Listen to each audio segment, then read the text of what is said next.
Hello, we're checking out Devil's Liminal for the non-binary coded Steam Festival. I bought a copy of this game through Itch, and then when the devs reached out to me through the event, they offered me a Steam key as well, and I did accept the Steam key because I really like auto updates. So this is paid, but I also did get an extra copy. But they did reach out to me to let me know that that this game was in the festival, and I was really excited to actually have the excuse and to play it. And one of the reasons why I haven't played it yet is because there is some pet death in the game, and the devs were extremely kind to me and let me know what days the events happen. So we're gonna play until June 21st, and then the full game comes out in September. So we'll probably be playing it for the rest of this year, maybe into next year.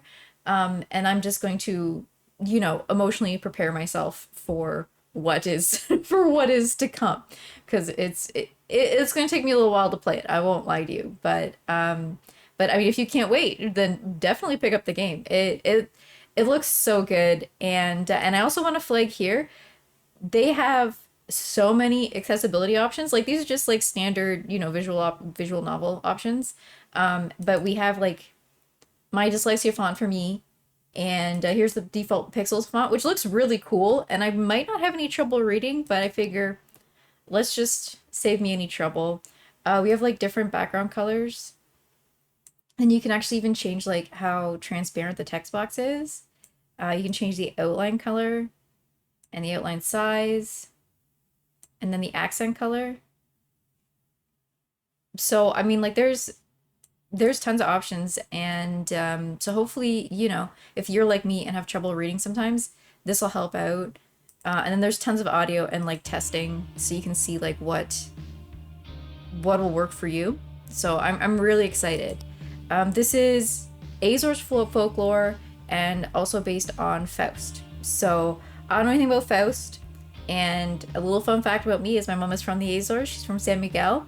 So when I saw this, I was immediately like, well, I have to play it, right? Like I gotta. So but I don't know anything about Faust. I should absolutely know about Faust, but nah, my brain doesn't remember any of this. So this is an early access build of the game. There may be bugs. You can help by reporting bugs you can find. I can already contact them, so I'm not going to open the feedback form. This is a horror game. It features difficult subjects. Here, I'm going to view the content warnings for you, so you know what you're in for, since I did check all of this. But the only thing that I know I'm going to have a hard time with is the harm to animals. So here, this game features prominent horror themes as well as possible romance with some of the characters. Please review the content warnings for any potential sensitive content. There's child abuse, domestic violence, past sexual abuse, gore, violence, body horror, poverty, body anxiety, occult, harm to animals, medical trauma, unreality, derogatory language, and mild sexual content. Full disclosure, I'm probably not going to read any derogatory language. I sound too white to say any kind of slurs. I'm not going to do it. And I don't know if that's how far it goes, but we're just making it clear. I might even censor on the video depending on my comfort level. But if you want to see any of these in detail, I believe they had them on their website. You can also, like, I do not mind. You can comment, send me an email, whatever, and just say, hey, can you give me more details about this? And I will happily reply. I am a very strong advocate in prioritizing your mental health, and I'm happy to assist with that. All right, let's check this out. Oh, okay. It's already been decided. What you choose does not matter. Okay. 1950s. A young man lay in the New York snow. Moments before, his face had been smashed in by a tire iron. He could feel the cold on his raw, bruised skin. He swallowed. Blood had collected in his throat from his nose and mouth. It was becoming harder and harder for him to breathe. Would he be able to get up and go home? Would it be the cold or the choking on his own blood that killed him first? In this moment, as he tried to ignore the chill climbing up his hands and feet, he thought of his favorite opera. He once managed to sneak in and see it during a Sunday matinee. It opened with an aging man on his deathbed, wondering the value of his work. And in his last moments before death, a demon came to him and promised him a second chance, youth, a new life, and a beautiful young woman. As the man thought about the opera, he wondered, if these were his last moments, would a demon come to him? Could he ask for a second chance, a new life? The things he could do if he wasn't trapped by money and circumstance. He woke up. With some difficulty, he sat up and brushed the thin layer of snow off himself. The demon never came to him. 2000s. June 7th. Sunday night. Margot lay in bed. It was weird being back in her old bedroom after 2 years. She hadn't expected how much she would adjust to living in a dorm on the other side of the state, but now it was her home that felt alien to her. She rolled over and examined the art on her walls. Things she had drawn when she was a freshman in high school. Her old art was a little embarrassing to her, but it did serve as a nice reminder of how much she had improved. She would be starting college soon. She wondered if one day she would be embarrassed by whatever art she made in college, too. Yes. For now, tomorrow would be her first day at work. She felt incredibly lucky to find a summer internship in her hometown. Apparently, they had been having a hard time finding recent high school graduates who were interested in social work.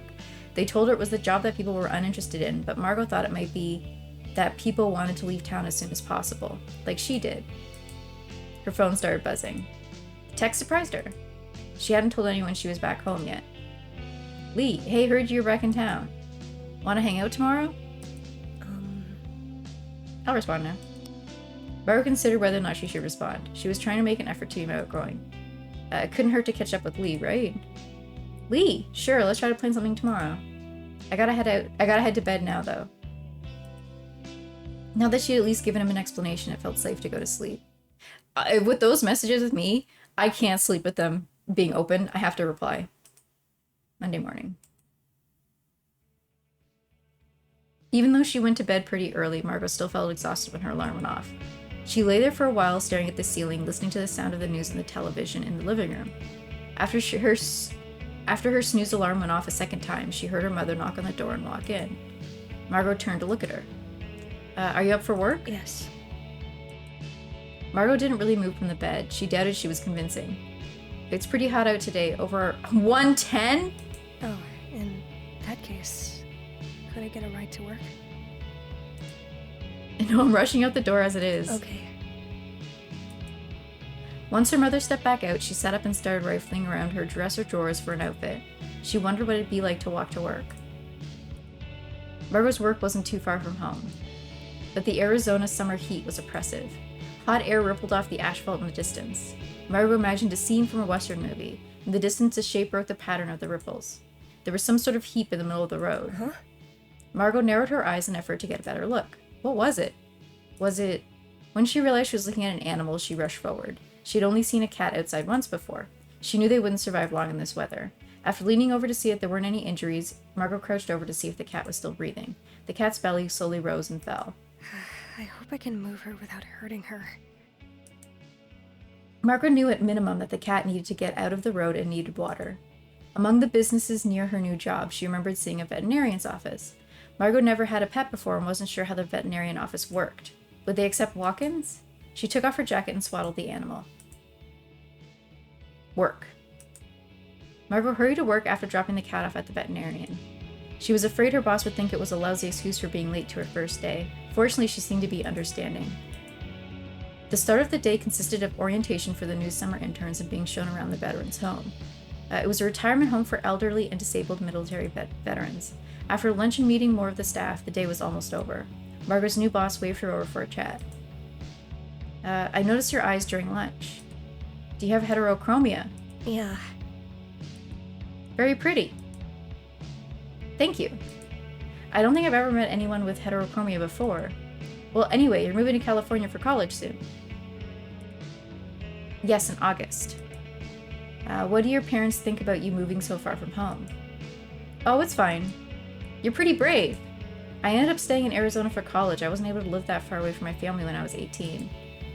Yeah, I've had a lot of my friends say that. What do you think you'll study in school? I'm not sure yet. Well, I hope you enjoy working in the social services department here. I'm happy to answer any questions about being a social worker. After a bit more about the veterans' home and residence, it was time for Margot to head out. After work. Just as Margot reached the doors in the lobby, she felt her phone vibrate. I'm still free if you are, smiley face. Margot felt flustered. With everything that happened in the morning, she completely forgot to text Lee. She started fumbling with her phone to type a quick response. Suddenly, she felt a bump, and her phone clattered to the ground. Oh, I'm so sorry. I didn't see you there. It's okay. I shouldn't have been standing by the door. The stranger crouched down to pick up Margot's phone. She handed it to Margot with a smile. Don't worry about it. Have a good night. Margot quickly shook off the embarrassment and got back to texting.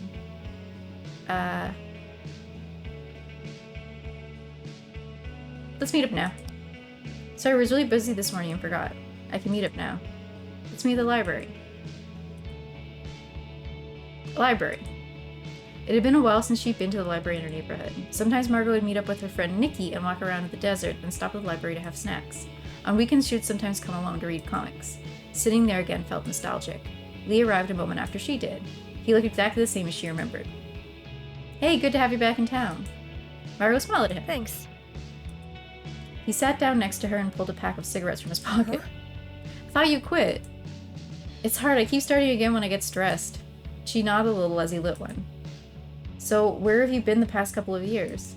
There's a bunch of different rumors. It's like we were talking one day, then you dropped off the face of the earth. Rumors? What?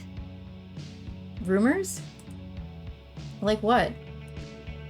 Lee laughed and rubbed his neck, unsure of how to put it delicately for Margot. Just dumb stuff. I wouldn't worry about it. Oh, come on, let me know. I'd rather hear it from you than someone else. Mostly stuff like you're some kind of delinquent now. That you dropped out, you're pregnant, you're a lesbian, all kinds of stuff. Seriously? People are saying all that kind of stuff? Why? Bored losers. There was yelling from the parking lot. Margot and Lee looked up to see what it was. Margot! Margot's mother had pulled up near them. Huh? Mom? I've been looking everywhere for you. Let's go. Okay. Okay. Margot turned to Lee and gave him an embarrassed smile. He shrugged and put out his cigarette on the bench. See you around. They both got up. Lee gave Margot a quick hug. Yeah, see you. In the car, Margot looked out the window. Margot's mother stared ahead at the road. I've been looking everywhere for you. What? What do you mean? You weren't at work. I thought you were busy. You didn't say you were going to pick me up. Well, I was off work earlier than I expected. You can't just show up like that. June 9th, Tuesday morning. Margot abruptly woke up. It wasn't her alarm, but a phone call that jolted her awake. Mm-hmm. Mrs. Silva? We have an update on the cat you brought in. She was severely dehydrated but has made full recovery. Oh, that's great. Were you able to find out if she has an owner? We didn't find a chip. Do I need to pick her up then? Margot didn't know what to do now. She couldn't keep a cat. Normally, yes, but we can't find her. What? Margot wondered if she was still asleep. We'll still need to come in to pay for her treatment. What do you mean? How did you lose her? Ma'am, either way, her medication costs money. Okay, I'll pay for it when you find her. Margot hung up and rolled back over to sleep until her alarm went off. Then there was a knock at her door. Her mother walked in. Are you up for work? She would not be able to wait for her alarm. Yes. It's pretty hot out today, over 110. Margot pulled her sheet up further as though she'd be able to squeeze out a little more rest that way. Same as yesterday, huh? Do you want to ride?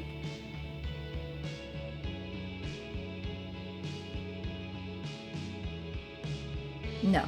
No. No thanks, I'll walk again today. Fine, I asked. Jeez! Work. When Margot arrived at work, Erica sat her down for a quick meeting.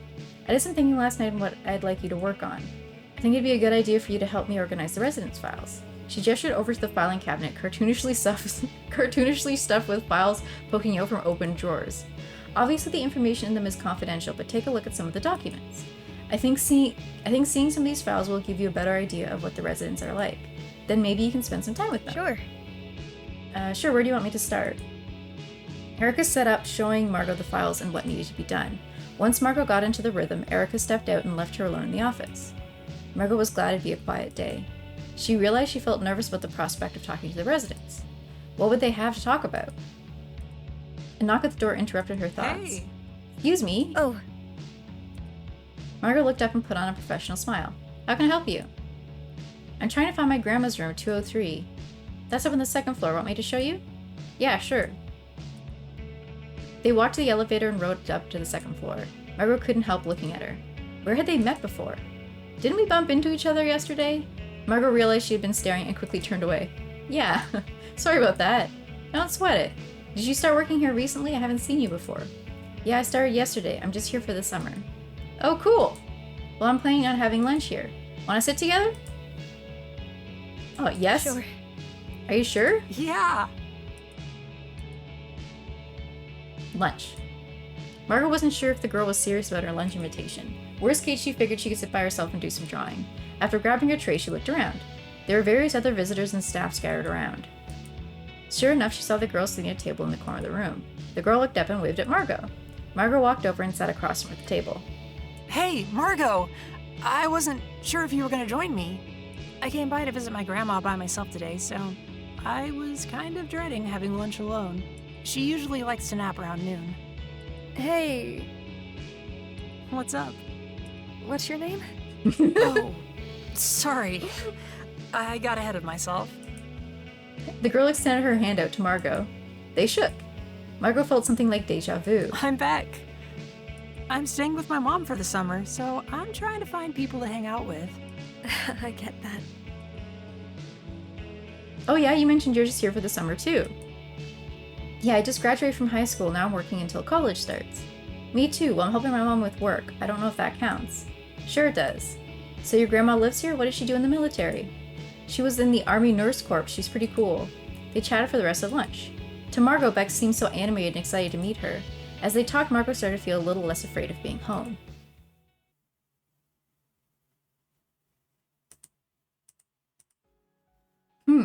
Margot knew she was asleep, but she still felt present, aware.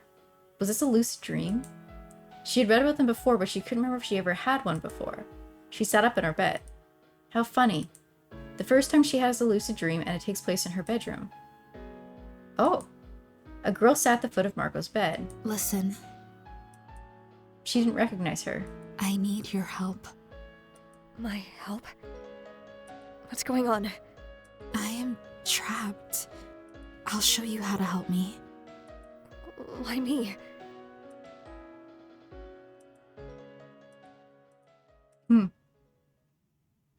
I just need to take a second. The art and voice acting is really good. I don't mind filling in the gaps. Like this is so good. All right, Wednesday morning. Margot woke up groggy. She wondered why she rarely felt rested and awake in the morning. Maybe this time it had to do with that strange dream? She rolled onto her back and stretched out. Reaching out to her hands, she felt something. Oh, the cat! What? She looked up to see a cat curled up in the corner of her bed. She was the same one from earlier in the week. The cat that the veterinarian somehow lost. How are you here? The cat stared back. From the expression on the cat's face, Margot half expected her to respond. But instead, Margot was left trying to fill in the blanks for how she ended up in her room. Her parents had a strict no-pet rule. She doubted her mother would have a sudden change of heart. I don't have a litter box or cat food. She didn't know anything about taking care of a cat. She reached out to stroke the cat's back. The cat bobbed along with her hand. But I can't just leave you outside again. Margot's mother started knocking at the door, startling both Margot and the cat. Margot turned to the door, feeling herself panicking. How would she explain this? The doorknob turned and her mother walked in. Are you awake? Margot tried sitting in front of the cat to buy herself time. Yes! Let me know when you're ready. Her mother turned and left. No reaction to the cat. Margot sat there, stunned and confused. There was no way just sitting up more actually hid the cat. She turned around to check on her. Nothing was there. Work. It was shaping out to be another quiet day at work. Margot sorted through the files and after a while found herself creating little stories about each resident. She noticed how much their examinations varied. Some residents seemed to be limited by physical complications, others struggled with drawing a clock or knowing what day it was. After a while, she went from imagining what each person was like to imagining what she would be like in old age. Is there any way to predict something like that? She didn't really know her grandparents or how they might have passed away, so she couldn't make any guesses based on that. It felt overwhelming. She shook her head, trying to clear her thoughts. She shouldn't think about this. She closed the file and stared ahead for a moment. In her bag, there was a dull buzzing noise. She grabbed her phone and flipped it open. There was a text from Nikki. Why didn't she tell me you're back? I had to find out from Lee? I didn't know you still talked to him. Margot felt her stomach twist with guilt. Nikki was right to be mad. She briefly wondered when Nikki would have run into Lee. I'm sorry, it's just been really busy.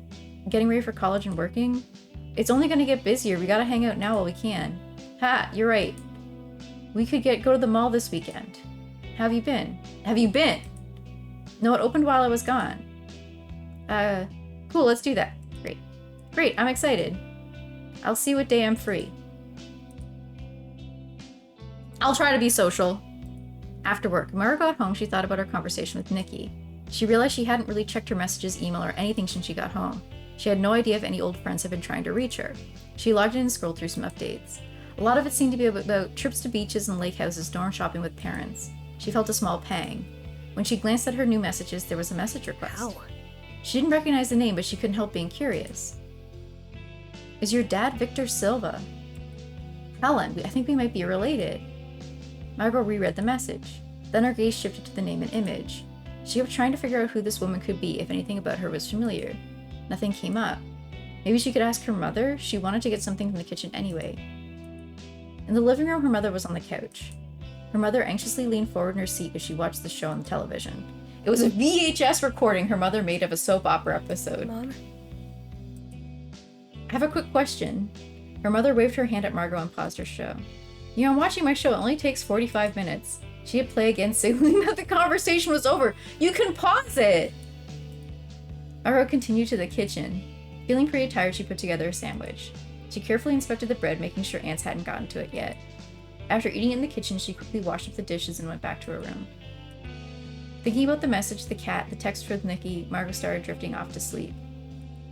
She heard a loud sigh in the kitchen, and the kitchen sink running as her mother rewashed the dishes.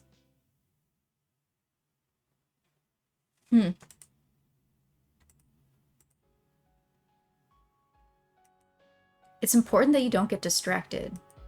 When I come to you, I need you to follow. Margot tilted her head. What do you mean? Distracted by what?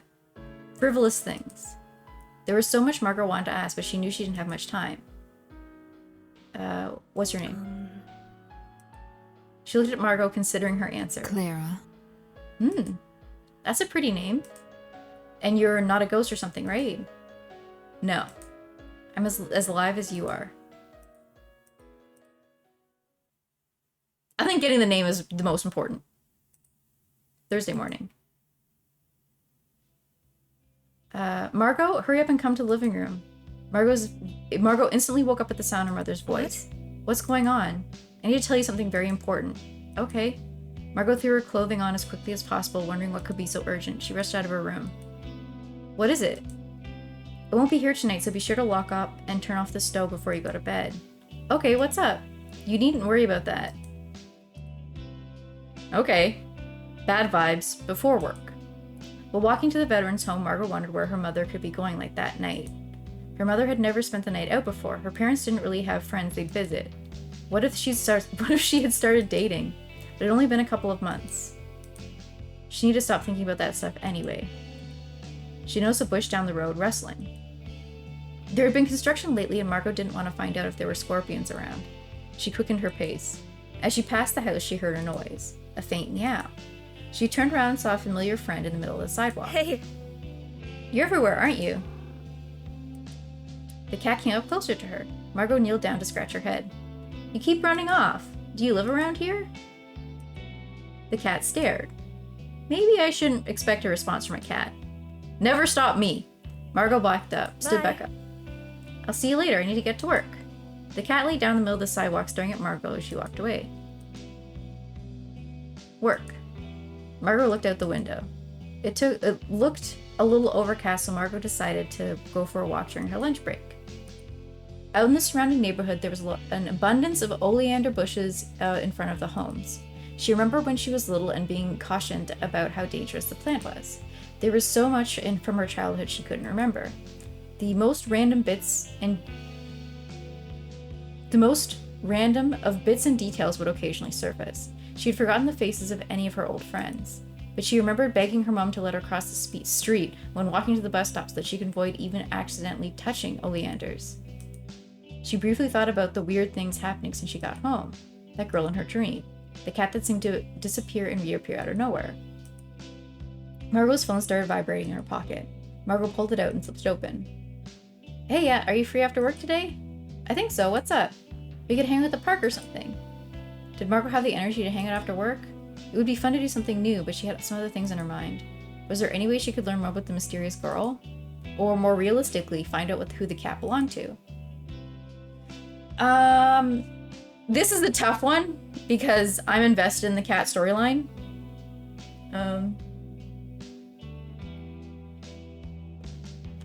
But also I want to hang out with the pretty girl. Let's say sure. I mean, I'm assuming, just for clarity, I'm assuming the girl in our dreams and the cat are the same person. That's my assumption. Sure, I'll let you know when I finish work. Great, see you then. With another activity planned and a potential new friend, Margot was happy that the week seemed to be turning around. After work, Margot sat down in the lobby and texted Beck that she was ready to head out. I'll be there soon. Margot briefly wondered if Beck might not show up at all. Why did she think that? I had friends that would do that. That would make plans with me, and then I'd go to like the mall to meet them, and they would just never show. And this was before cell phones, so you would just like have nothing to do for like 30 minutes to an hour, have to wait in a specific spot, and then, you know, after an hour or something, I'd end up like just calling my parents and be like, yeah, just pick me up. Forget it. After a while, her phone buzzed again. I'm in the parking lot. Convertible! Margot quickly picked up her bag and headed outside. Beck was parked in a spot near the entrance. When Margot spotted her, she started waving her over. Margot walked over and got in the passenger seat. It was a little older and dusty, but cozy with just 2 seats. Seeing Beck's car reminded Margot that she dreamed of getting her own convertible if she ever got a driver's license. She felt a little jealous. Hey! Ready to go? Beck flashed a big grin at Margot. Big grin at Margot, sorry. She looked at Beck, examining her own reflection in her sunglasses. Feeling a little sweaty and tired from the workday, she felt out of place in what she considered her dream car. Noticing her expression, Beck took off her sunglasses and gave Margot a curious look. Everything okay? Oh, sorry, I just realized I'm a little tired. I'm ready. All right. After driving for a bit, Margot noticed they weren't in her neighborhood anymore. She had assumed they were going to the park down the street. Have you been to the Colorado River? Yeah? Why? I figured we could hang out there, beats looking at the dead grass in the park here. Sure, as long as we're not actually going in the river. Beck laughed. No, I would have warned you to bring a swimsuit in that case. Once they were out of the residential area, Beck turned on the radio. It was set to the only classic rock station that reached their town. Did you grow up here? Yeah, I only left for a couple years for school. Cool. Oh, cool. I lived here when I was a little kid, but then my parents started moving around a lot. My mom moved back to be closer to my grandma. I guess now that I'm going to be off to college, she wants to be around her. Yeah, that makes sense. I'm kind of surprised by how much it feels the same as I remember. Whoa, I'm impressed you remember all that from when you were little. I only remember bits and pieces. I have a pretty good memory. Since you were gone for a while, does it feel any different being home? It's been hard, I'm gonna say. I'm not used to living at home anymore. It's been kind of hard. The blinking animation too, it's such like a nice little detail. I feel like I'm waiting around for my life to start again when I move away. That is true. Well, hopefully getting out of the house today will help a bit. Maybe. They parked at the nature reserve and picked a well-worn trail near the water. I forgot there was nature areas like this. It's all desert in town, you know? Yeah, I really like it out here. By the way, are you not much of a swimmer? Why do you ask? Beck smiled lightly. You seemed worried about it earlier. Margot felt embarrassed. I'm not a strong swimmer. Maybe I could teach you? They walked for a bit, and with Beck stopping at each new sign about the local flora. Her face seemed to light up as she eagerly looked around to find each new plant. She crouched down, closely examining a cluster of flowers. Margot. Look at this one. Margot crouched down beside her.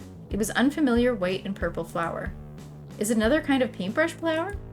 Nope, this is a pretty rare one. It's an Arizona passion flower. Like passion fruit? Yep. Oh, interesting! I'm surprised this is here. It only grows in a different part of the state. Huh, I wonder how it got here. Only the plant knows. I wish I brought a camera or something. I could draw it. Really? Oh, look at that. That was gorgeous. Margot took out her sketchbook and made a quick gestural drawing. Beck watched. Beck, I can't believe you can just do that. Margot smiled. After a bit, they emerged from a grown-over area to a more curated park with a snack stand. The area was pretty packed. Most of the seating seemed to be taken, and the stand had a long line. Margot suddenly felt aware of how late it was getting and wondered if her mother would be upset she came home late. I'll get us something. I'll offer to buy. Um, Don't worry about it. I can go to the snack stand. Okay. Beck rummaged through her pockets for cash. I can get it. Since you drove us out here. Yeah, that's how I would do it. Beck seemed a little surprised. Oh, sure. I'll find somewhere to sit then. After getting a few things, Margaret sat down with Beck under one of the ramadas. Beck looked down at the soda in front of her. I don't want you to feel like you owe me for the ride. I don't. I just want to do something nice. Thank you. Beck glanced at Margot's bag. Can I look at your sketchbook? Sure. Mine would be just like all girl kissing. Margot pulled it out of her bag and held it out to Beck. How about... She got up and came to the other side of the table, sitting down next to Margot. Maybe it's better if you showed me your sketchbook like a guided tour? Ooh, I like this! This is great art too. Beck watched as Margot flipped through her sketchbook. Do you want to be an artist? I think so. Maybe I could do comics or something. That would be so cool. What kind of comics? Probably something supernatural. Ghost and stuff. It felt easy to spend the afternoon with Beck. Margot wondered if Beck might think Margot was being too friendly with her. After a bit more exploring, they headed back to the car. Evening. The night air during the drive felt refreshing after spending the afternoon in the sun. An interview with the band played on the radio. When they got closer to Margot's neighborhood, the familiar sights made her snap back to reality. Beck? Margot? Can we park at the shopping center and walk to my place? No problem. The neighborhood felt completely still. It felt like the only noise was their footsteps. Margot looked at Beck. She seemed deep in thought. Ask what she's thinking. Hey, What's on your mind? Beck was looking up at the sky. The stars aren't like this in the rest of the country. Margot looked up as well. She hadn't noticed before, but the sky was bright with stars. She wondered how it would compare to the sky over her future school. You haven't lived in another state before, right? No, my private school wasn't that far away. Do you think you'll miss Arizona when you move? I don't know yet. I'll miss my friends, but I can text them. You probably have a boyfriend, right? Would you have to do long distance? Margot blushed. Why did she feel nervous about Beck asking her that? I don't. Really? What about you? Yeah, it just didn't work out. What about you? Do you have a boyfriend? That's not really my thing. Dating? There was a loud yell and a hiss at their feet. Beck leapt away. Shit, go away, go away. She scrambled to scare away the cat in front of them. How dare you? Beck's efforts were rewarded with more hissing. Oh, that's my new friend. No, I hate it. She kept waving her hands at the cat and almost getting scratched. Hey, I think you should just relax. She'll stop. Beck seemed to be near tears. Make it go away. Margot kneeled down next to the cat. She couldn't stand by while both Beck and the cat were getting more and more agitated. Hey, you. The cat leaned to rub her face on Margot's hand, but was still growling. I need you to be nice to Beck, okay? Margot picked her up and scurried to the other side of the road to plop her on the sidewalk there. The cat rolled down onto her side, staring at them. Margot returned to Beck, who was breathing deeply. I think we're safe now. I barely believe you. They walked up another block with no cat in sight, and Beck eased up. Well, I'm sorry for ending the night on that note. It's fine. Oh, I thought of something. Do you like museums? I love museums. There's some local ones we could go to, check out some pioneering tools, that sort of thing. Margot smiled at her. I'd like that. Beck stopped for a moment. She looked at Margot with a nervous expression. She glanced down. Can I ask you something? Sure. Can I hold your hand? Oh. Margot wanted to be excited, but Margot looked around. I hope I didn't assume too much. Margot looked back at her. No, it's not that. They were at the end of her block, close enough to see her home. She noticed the lights were off and remembered that her mother was out for the night. But what if her mother was home after all? Margot remembered the couple of times friends did come near the trailer. Afterwards, her mother would scold her about the culture shock of seeing it, or start asking who they were and if Margot was trying to sneak them into her room. What if her mother was home but kept the lights off? It wouldn't have been the first time. I'll be cautious. I don't know if my mom is home or not. She said she'd be out, but maybe she came home early. Beck looked disappointed. I understand. They stopped in front of Margot's. So this is your place?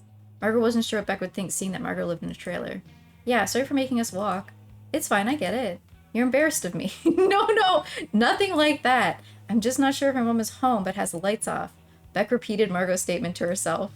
Home but with the lights off? Margot nervously wrung her hands. Sorry for being weird. Beck shook her head and smiled. Not at all. Thanks for walking me home. And thanks for saving me from wild animals. She stood there for a beat, looking at Margot. Alright, I'll say bye. Margot smiled. That was really nice. This was really nice. I thought so too. Text me when you get home? Of course. After a moment, Beck nodded and then turned to walk away. Margot watched her before hopping down over the fence. Margot walked inside and locked the sliding glass door. She felt a sudden jolt of fear. What if her mother was home? It was already a huge risk just to be talking to Beck outside. But it remained quiet inside. Her stomach growled. She forgot about having dinner. Realizing how hungry she was, she went to the kitchen to see if there's anything quick she could make. When she opened the cabinets, they were all empty. She checked the pantry for paper plates, but she couldn't find any. Margot sighed to herself. She turned the lights back off and stood in front of the glass door. She looked at the stars in the sky. She rubbed at her palm, wondering what Beck's hand would have felt like in hers. June 12th. All right, I have to take a quick break here. Actually, can I just save here? Let's just save here. I'll be back in a second. All right, it's June 12th. Friday morning. I don't think I was paying attention to what day of the week it was. When Margot checked the living room in the morning, her mother wasn't there. The dishes were still hidden away. Unsure of what to do for breakfast, Margot decided she could get something on the way to work. All morning, Margot had been sorting files. The process already felt automatic to her. Erica walked into the office as Margot finished up the last file from her current stack. Margot, would you be interested in meeting some of the residents? Yeah. Yeah, of course. This floor has some great folks. It's mostly people who chose to live here because of health problems. Oh, I see. They spent some time walking around, Erica introducing some of the residents. There were two women who let me try that again, sorry. There were two women who were medics in World War II, some men playing card games. Margot made a mental note of the information about everyone. After a while, they returned to the office. Margot continued sifting through paperwork and noticed her phone buzzing. Lee, hey, sorry, it's been a while. Wanna see a movie tonight? Sure. Yeah. I was bummed we couldn't catch up more at the library. Yeah, me too. Okay, meet me there tonight. After work. Margot stood in the theater lobby, shifting her weight from one foot to the other. It looked like she arrived before he did. Or was he? She scanned the room, slowly becoming more and more stressed about being there alone. Margot, hey! Margot turned around, surprised to hear Jade's voice. They had a class together before Margot had left. She forgot Jade worked at the movie theater. Hey! Hey, how are you? I'm great. Jade pointed at her badge. I'm manager now. Okay, that's incredible. Whoa, congrats! Yeah, kind of a shame I have to quit when I go to college. Speaking of, I thought you already left. Sort of, I'm working here for the summer. Oh, cool, where? The Veterans Home. I heard it was hard to get a job there. Yeah, that's pretty lucky. Well, it's through a state program. Before Margot could tell Jade more, she heard someone else call her name. Early as always, Margot. I think you might just be late. Lee rolled his eyes, his hand reaching into his pocket for his wallet. Jade, can I get 2 tickets for evening in the zoo too? Evening at the zoo? Yeah, 2. Please, I don't have anyone else to see this movie with. Margot sighed, defeated. Lee was not great at accepting no as an answer. That's not a great trait. They went into the theater room. It was empty. The movie had already been out for a while. Lee picked 2 seats in the center near the back of the theater. As Margot sat down, Lee stretched his arm out. His hand had come to rest on Margot's shoulder. They sat in silence for a while as the movie played. It was a mistake coming here. Lee seemed to be thinking about something rather than paying attention to the movie. He cleared his throat. Did your dad die? Margot immediately felt her heart racing. She wasn't ready for that kind of conversation. Where'd she hear that? Around town. Margot shifted in her seat. You used to call me and talk about that stuff before you disappeared. She stared ahead at the movie. How do you feel? I don't know. Margot turned to look at Lee. For a moment they stared at each other. Margot stayed his face, trying to understand how he felt. Then he started laughing. I never liked that guy anyway. Margot frowned, moving her shoulder to shake his hand off. Come on, Margot. I'm not trying to be mean. I want to know if you're okay. Yeah, I'm fine. Her voice was tense. Why don't we watch the movie? We're the only ones here. If it doesn't matter if we talk. They both went silent. I think what I miss the most about having you around is that you always held me accountable. Okay, that's not my fucking responsibility. What are you talking about? You're the only person who ever said I could leave here, get a nursing degree or something. He moved his arm from behind Margot to his chair rest. And you're the only girl to tell me to shut up. He nervously drummed his fingers. I don't know what I'm getting at. His hand moved to Margot's knee. No. He started to move it further up her leg. She pushed his arm away. What's wrong? Would you quit it? He turned away and folded his arms. They were silent again. Fine. Whatever. I'm gonna have a smoke. He got up. Margot watched him walk down the aisle and to the exit. She turned her back to the screen. What should she do? She felt the anxiety build up again. Watching the movie wasn't gonna help. She pulled out her phone for a distraction. After a while, she started to wonder if he was coming back. She didn't care what the movie anyway. She'd probably head home, right? Margot got up, retracing Lee's steps out of the room and into the hallway. In the hall, she could hear someone muttering to themselves. Beck, did I go the wrong way? Beck stood by a wall looking at her ticket. Beck? She looked up and smiled. Oh, hey! Beck gave Margot a coy smile. Out on a date, Margot grimaced. Well, yeah. Beck cleared her throat. Hey, sorry, I'm being nosy. I should let you get to your movie. Beck gave Margot a curious look. I think I skipped over voice acting there, I'm sorry. Is something wrong? You seem kind of stressed out. Margot waved her hand. I'm just trying to find my friend that I came here with. That doesn't sound good. Do you need a ride home or something? I'll be fine. I don't want to impose or anything. Don't worry about it. She looked down at her ticket. I'm not excited about this movie anyway. I just didn't feel like being at home. Which movie was it? Evening at the Zoo 2. It's not good. Dang, since you're the artist, I should probably trust your opinion. I guess it's too highbrow for me. Well, in any case, definitely let me know if you need a ride. Margot nodded. They parted ways as Beck went into the theater room and Margot went into the lobby. Jade was still at the ticket counter, but no one else was around. Jade noticed Margot and waved her over. Hey, did you get my text? Huh? Text? Margot pulled out a phone to text. Nothing from Jade. Or Lee. Guess not. Darn. I saw Lee earlier. I think I heard him arguing with someone. Then he told me how pissed he was and that he was going home. That's so fucked up. Margot sighed. Seriously? Yeah, my shift ends in a bit. If you want to ride home? Jade smiled weakly at Margot. Okay. I mean, I want to meet a new person, so we're gonna ride with Jade. Sure. Sure, if you don't mind. Of course. Margot stared out the window as Jade drove. The radio played classical music from a community college radio station. I told Lee that I was glad to see you happy, but then Lee was like, what about my happiness? First that crazy chick and now you, and then he left. What an asshole. Crazy chick? I have no idea. I guess someone yelled at him. He seemed pretty freaked out. Margot rolled her eyes. Probably some other girl he's bothering. Maybe Beck. Yeah, I wouldn't think too much about it. But anyway, enough about him. You went to some fancy private school. What was that like? It was like normal school, but the teachers were helpful. Oh, that is fancy. What about you in band? Oh, I'm gonna be a music major. That's so cool.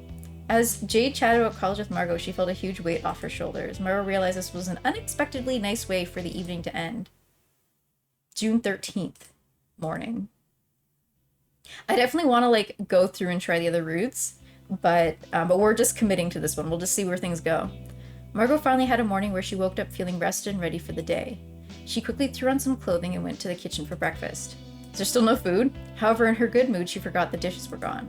After trying every cabinet, she realized she would need to ask her mother. Margot walked to her room. She hesitated at the door. She wasn't sure if her mother was still home or awake yet. One of those makes it easier to find the dishes, she thought. Margot knocked at the door. Mom? Mom? Oh. What is it? Her mother shouted from the other side of the door. Where are the dishes? You need to use paper plates. I'm tired of washing dishes. We don't have any paper plates. Yes, we do. Where? What do you need? A bowl and spoon, I guess. There was some rummaging, then the door cracked open. Her mother held out a paper bowl and a plastic spoon. Here. She shook them at Margot. Take it. I'm going back to bed. We'll stand up for ourselves. Anger boiled up inside of Margot. Are you serious? You expect me to use paper plates and you're holding them and hiding them in your room? You use too many. What about the dishes? I wash them after I use them. You don't wash them right. Margot felt like crying. What is your problem? I lived by myself when I was at school, you know. I even have a job. Well, you live with me now, and if you want to continue living here, you need to do things my way. Margot took the bowl and spoon. Her mother shut the door. Margot wanted to stomp, to scream. As she walked away, she looked down at the ground beneath her. It was just a wooden board covering a sunken spot on the floor. She couldn't stomp anyway. She couldn't do anything.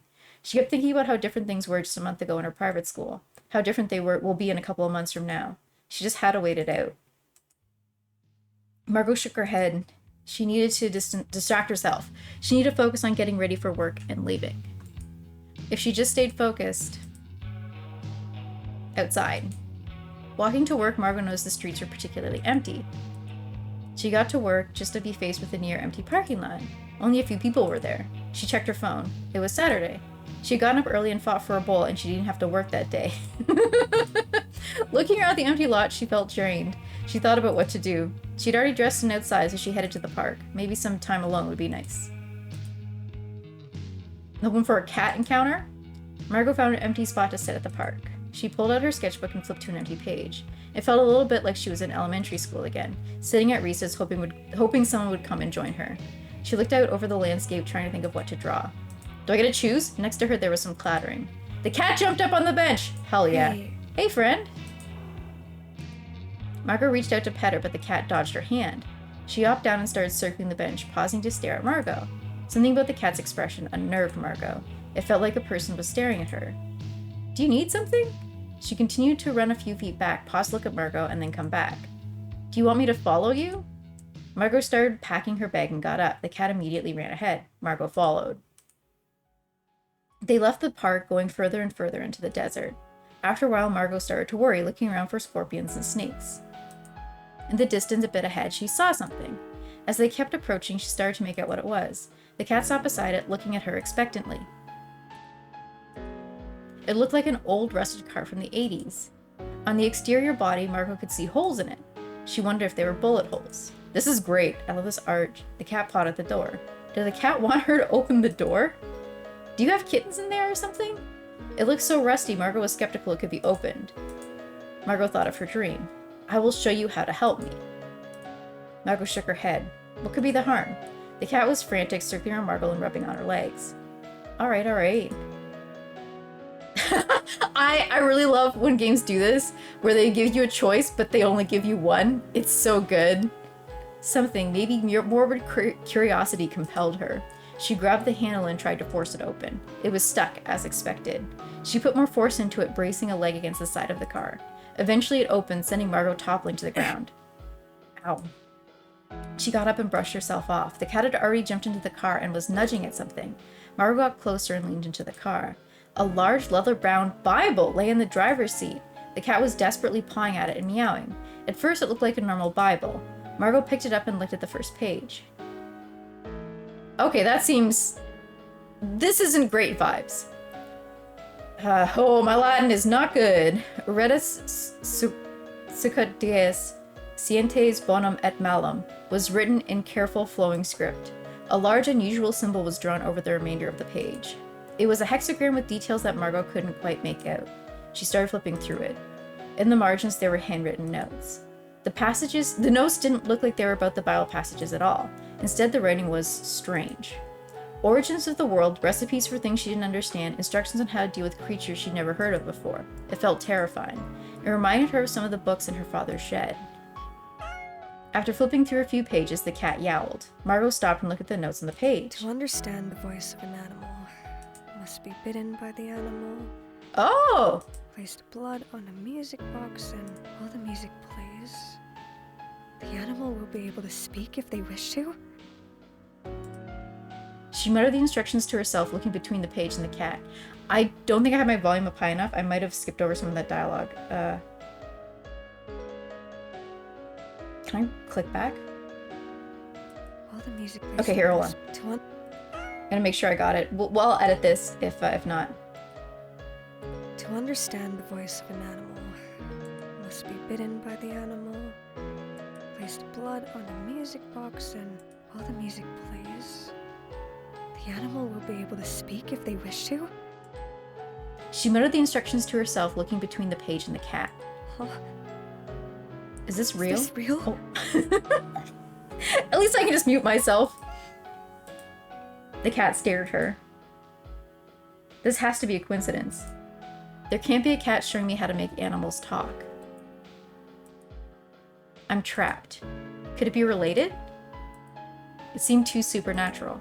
Even when she was a kid, she was really into the supernatural. Her favorite childhood movies usually involved ghosts, monsters, vampires. She vaguely remembered having a friend who was convinced that Margot was a vampire. At the time, Margot really wanted to believe they were right. It meant she could have a bigger, more interesting life outside of her trailer. She could be whisked away on some grand adventure. She felt embarrassed thinking about that time. Was she really so gullible? Reading the notes in the book, why did she so desperately want everything in front of her to be real? She stared into the cat's eyes. What if she was just asleep, her head down on the park table, having another lucid dream? What would it mean for her if this was real? Would it give her purpose to her life? I mean, I would roll the dice. Margot's bedroom was getting dimmer. She didn't realize how long she had been laying in bed.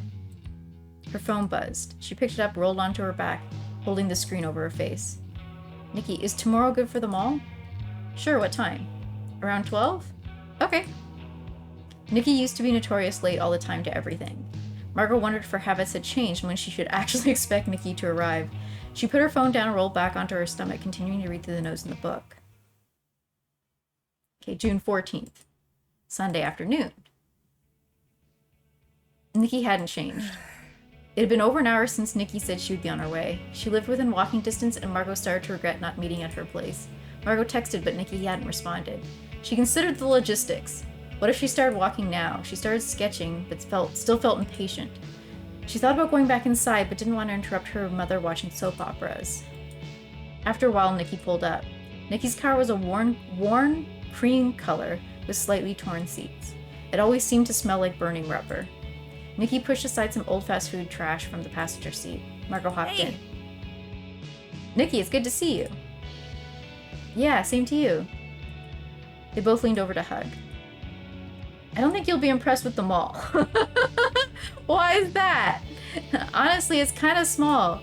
And you can't go by yourself unless you're over 16. Seriously? Yeah. Yeah, they check IDs and everything. I had to go with my sister when it first opened. Speaking of, do you have your ID with you? Margot double-checked her bag. Yeah, I do. Mall. It was quiet, but all the stores were open. When Margot looked around, the only other people she saw were employees and elderly couples. I think Sunday morning at the mall is for old people exercises. As long as you're over 16, right? They went into a department store. Nikki was eager to start trying things on. Margot went to look at the jeans. Want me to help you find something? Is your size even in this section? I'm good, I found some things over here. Jesus. After hearing Nikki's question, Margot became more and more focused on the thought of her size. It seemed like the more she thought about it, the more her clothing options dwindled. It was hard to find something. Food court. After some meandering, they decided to sit down and grab something to eat. They grabbed a small table behind some plants. I'm not sure what to do next. Move out of my parents, sure, but I guess community college? Do you still want to be a teacher? I think so. But whatever, I still have time to think about it. I have some friends in Phoenix who have been talking about renting an apartment together. Oh, cool. Do you know where you're going to live? Not yet. A dorm? Any roommates? I still need to figure that out. I think there's a website for finding a roommate, but I'd rather just not have one. The mall was starting to fill up. Have you hung out with anyone since you've been back? Well... Besides your dirtbag ex? We'll talk about Beck. Well... I made a new friend at work. She used to live here, but I guess her mom moved away and then back. Would I know her? Her name is Beck. Beck, like short for Rebecca? I think so. What does she look like? Tall and thin, bleached hair. That doesn't really narrow it down. Oh, I have a contact photo on my phone. Want to see that? Margot pulled out her phone and flipped to Beck's contact info to open the image. Nikki inspected it for a moment. She looks like a punk model, like a suicide girl. Are you hanging out with a suicide girl? Not that I know of. I don't think I know her. Do you know what school she went to?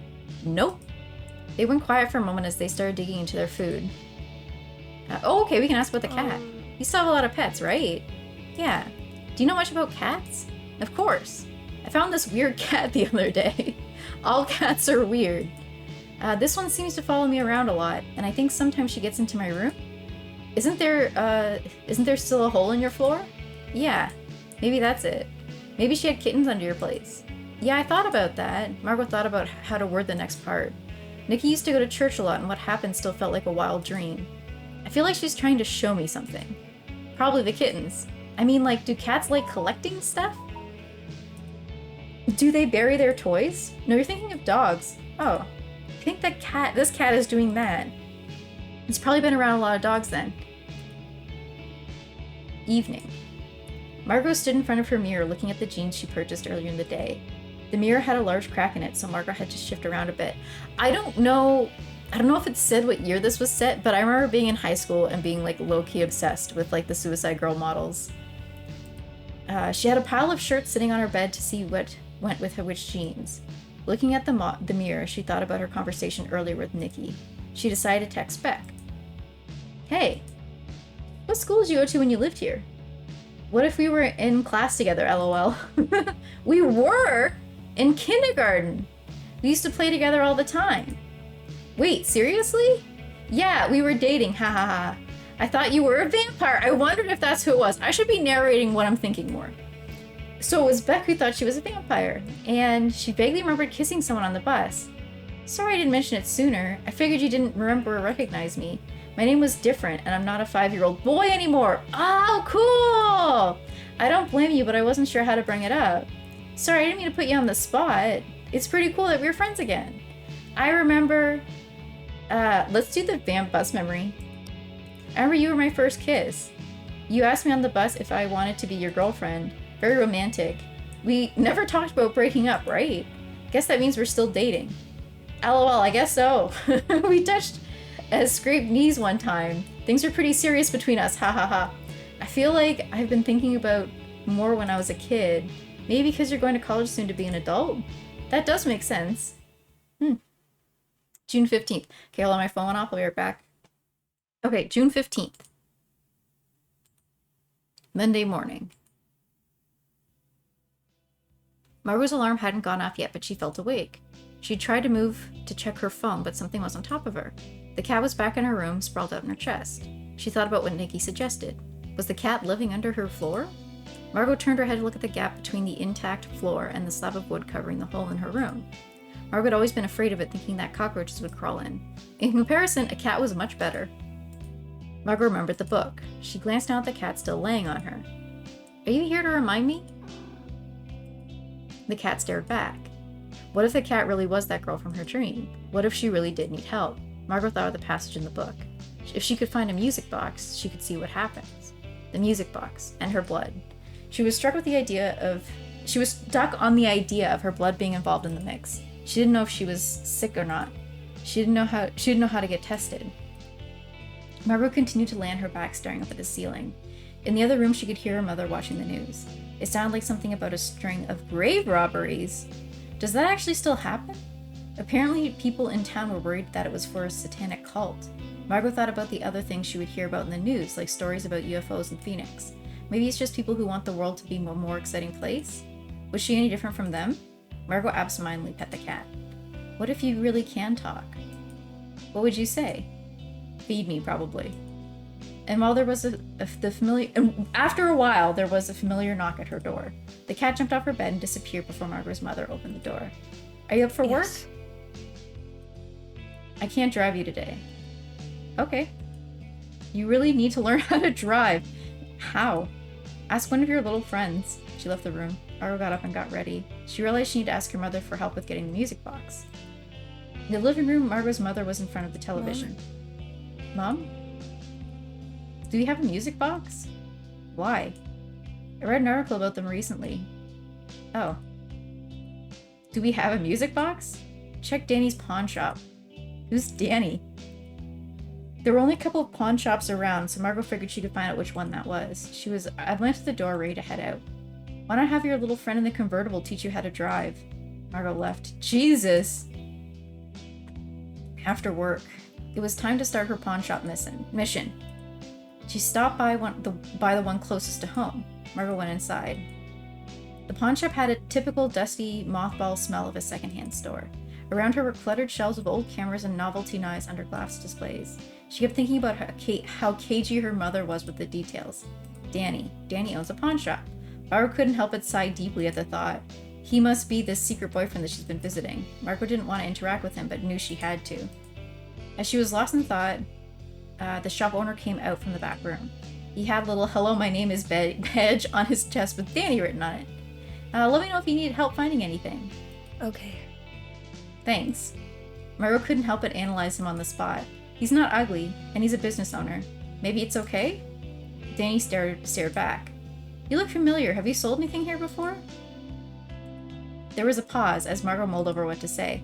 Oh wait, are you Inez's daughter? Yeah. Yeah. He nodded a bit. She was right. You look nothing like her. Jeez. Just like the photo, though. Margot wanted to get out of there as soon as possible. Do you have any music boxes? Oh, sure. Anything specific? One that plays for a long time? He nodded and walked down an aisle. After some shuffling, he pulled out a box. Go ahead and see if you like this one. A lady brought it in last week. Interesting. Evening. The trailer was dark and empty. Margot supposed her mother was out, maybe with Danny. She went into her room, the music box in her bag.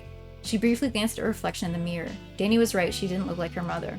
She resented how much she looked like her father. Margot shook her head, trying to focus. She set up a spot on the floor with the music box and the Bible in front of her. She eyed the music box. It had a small dancer holding a black sword with an unusual handle. It looked like it might actually be a sharpened piece of metal. The whole box had a handmade quality to it. The cat came up behind her and circled around to sit by the music box. She stared intently. You have to bite me, right? What if I'm sick? What if you're sick? Margot briefly considered the consequences. Tinnitus. Right, is that how you pronounce it? Tetanus. A tetanus shot. An infection? Before Margot could think about it anymore, the cat latched onto her hand, drawing blood. Margot stifled a yelp. Ugh. Holding her bleeding hand, she placed the wound on the dancer's saber. Oh, looks good. Margot bit her lip, trying to ignore the pain. With the blood in place, she wound up the box. Maybe if she could put the hand sanitizer on now, it would be okay. She dug into her bag, trying to find the small bottle. A little song started to play. Margot's attention snapped from her bag to the cat. Is it working? It was the same voice. This was the girl. I need you to do one more thing. The steps should be in the book. I need hair from your mother and father, then burn it. Meow. Oh, the music box stopped and she started meowing again. Margot stared at her, mouth open. She could feel her mouth going dry. Oh. She looked down at the music box to check if the blood was still there. It was. Were you in my dream? The cat nudged around the book, flipping the pages. She loudly meowed again. Margot looked at the page. Wrap hair from parents around the box. Set it on fire. Margot read the steps over and over. Collect the hair, add more blood, set it on fire. She looked at her hands. She looked at the blood drying on her palm. She wondered if she was okay.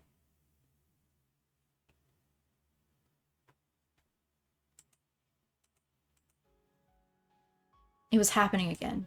The girl was in her room again. Now you know what to do. One more step to free me. I'll try to do it tomorrow, but I still don't really understand. Also, I just want to say, I love this like casual art of her just sitting. It's so cute. You never told me why I need to help you. Tomorrow. Why won't you tell me? You were the first person to find me. There's nothing more to it. But there has to be. Was it really wishful thinking to believe there was more to this? June 16th. Tuesday afternoon. During lunch, Margot had a text from Lee. Sorry I left the movie early. I got a call for my new job, so I had to go. Jade had told her that Lee said he had an argument with someone. Was it over the phone? Why are you apologizing now? It's been days. Better late than never, lol. I'm working at a restaurant if you want to stop by. Margot put away her phone. Tonight she had to help that girl. I'm assuming Lee was arguing with Beck, and he's probably like a transphobe. The trailer was empty. Her mother wasn't home. Margot thought it would be safe to get dishes for herself. She went to her mother's room. In the dresser, she found the bottom drawer stacked with everything from the kitchen. She grabbed what she needed and left. After cooking, she sat on the couch. She wasn't alone. The cat was sitting there watching her. You want me to go get that hair? This too! Look at the new outfit! The cat started walking across Margot's lap, making it hard to hold her bowl. Okay, let me finish eating first. As she ate, Margot considered the next steps. She hadn't really stopped to seriously consider what was about to happen. In the past, Margot had always said yes to anyone and anything. At this point, it was reflexive. She made friends by helping people with their homework when they asked. She got into private school by accepting an invitation to a gifted summer camp. It had always worked out for her, but she had to wonder, what was she saying yes to this time? Why did she feel a pang of guilt from even considering saying no to the girl in her dreams? Margot finished up her food and washed the dishes. She checked her phone in the driveway before heading back to her mother's room. After putting the dishes back in the dresser, she started looking for hair. On the dresser was one of her father's old combs, an old brush. Margot felt herself holding a breath, afraid making... Hold on, let me try this again. Margot felt herself holding her breath, afraid of making a single sound or wrong move. She pocketed the hair and left the room, careful to make sure everything was the same. In her room, she packed a bag. Music box, book, hair, hand sanitizer, flashlight, matches. She needed matches. Margot hurried to the kitchen and grabbed a box of matches from the cupboard. When she returned to her home, she looked at the cat. Are you ready? Evening. The cat followed along beside her. Margot figured the best place to do this would be out in the desert. They returned to the car where Margot first found the book. Margot crouched down in the sand and laid out the necessary items. She coiled her hair around the dancer. Its little sword still had dry blood on it. She breathed in and pushed the raw spot in her hand down on its edge. Again, she bit her lip in pain. With new blood on it, she turned the key to let it play. Set it on fire? Absolutely. The final step. She struck one of the matches. For a moment, she paused, watching the flames slowly travel down the stick. What was about to happen? Was this right? She didn't understand the situation, but she dropped the match onto the music box. It quickly caught fire. With everything set in motion, Margot looked at the cat in front of her. The cat's pupils were wide. The flame reflected in her eyes. The flame grew bigger. Margot couldn't look away. She couldn't look away from the cat's eyes. Around them, the world seemed to disappear. The fire petered out. The stars, the distant lights dotting the mountains. Everything was gone. The only things left. They were the only things left. The cat flinched and yowled, and her eyes grew bigger, seemingly bursting from her skull. Her shoulder blades and joints stretched, the surrounding fur tearing away to hang slack from her body. Raw bone and muscle jutted out. The yowls gave way to human screams. Margot desperately wanted to look away. She had to look away, but she didn't. The smell was sickening, like burning or rot. Fresh skin bloomed across the exposed muscles. Clara stayed hunched over, holding her stomach. She started to cough and gurgle. She vomited. Chunks of bone and coagulated blood landed on the void between them. This isn't right. She wheezed out of her words between sputters. Her gaze moved from the ground to Margot's face. Tears and blood ran down her face. Her hair stuck to the sweat on her forehead and neck. Something went wrong. Margot still couldn't move or react. Did I do something wrong? The words seemed to take all of her strength. The girl stared at Margot, clenching her teeth. She tried to stand up but fell back down. What did you do? I don't know. The girl crawled to the book and scrambled through the pages. As she moved, Margot noticed a large tattoo on her back.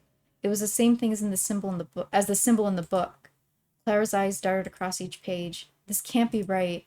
There has to be another reason. She shut the book and wobbled again to her feet. Her knees shook as she stumbled to Margot.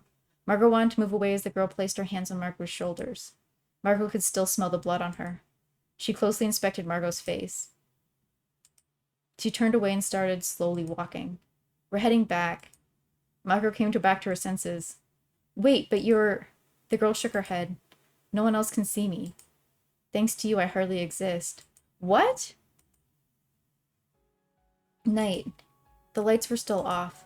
Clara locked herself in the bathroom. Margot went to her bedroom. She felt too shell-shocked to do anything besides sit in her bed and wait. The door cracked open. Margot quickly wiped her face. The girl walked in, then grabbed the book from Margot's bag. Margot quietly watched as she started flipping through it again. She looked from her book to Margot and back to her book. Finally, she looked up visibly exasperated. This is ridiculous. I can only find one reason for this happening, and I guess I'll start by asking, do you have a soul? What? I guess. I'm not dead or anything. The girl sighed to herself. Maybe your memory was erased. You could be reanimated. Are you hurt? Are you hurt? Earlier you were in a lot of pain. Clara frowned. I'm as well as can be expected. What happens now? That's why I'm looking at my notes. I'm trying to figure that out. What's going on? What do you mean? You were a cat and now you're human. And you're asking about my soul? That's unimportant. I don't know about that. In any case, I don't have a body now. I'm stuck. There was an abrupt yell. Margot's bedroom door flew open, slamming against the wall. You went through my things! She held a bowl in her hand. Try to explain. I needed to eat. All day I'm on my feet. And then I had come home to do dishes. I washed it. I have to redo them. And now you're going through my things? Do I need to put a padlock on my door? I needed to eat. You hid all the dishes in your room. You were a little piggy, that's the problem. I need you to get up and wash this. Jesus Christ, it's already clean. She approached Margot's bed and grabbed her hair. Push her away. Margot shoved her away. Her mother crumpled to the ground. She started screaming. Don't!